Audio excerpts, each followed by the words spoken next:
ముందు కూడా ముఖ్యమంత్రి కాకమునుపు. అంతెందుకు నా పాదయాత్ర మొదలెట్టేటప్పుడు వెంకటేశ్వర స్వామి ఆశీస్సులు తీసుకొని మొదలెట్టా. నా పాదయాత్ర అయిపోయిన తర్వాత నేరుగా తిరుపతికి వెళ్ళి కాలినడకన కొండెక్కా. తిరుపతికి వెళ్ళి కాలినడకన కొండెక్కి వెంకటేశ్వర స్వామి దర్శనం చేసుకొని తర్వాతనే ఇంటికి పోయా.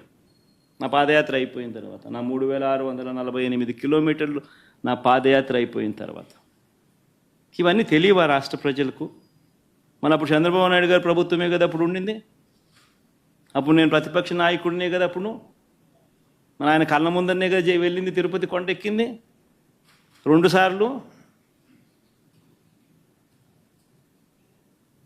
మళ్ళీ దాని తర్వాత నేను ముఖ్యమంత్రి అయినా 5 సంవత్సరాలు తిరుపతి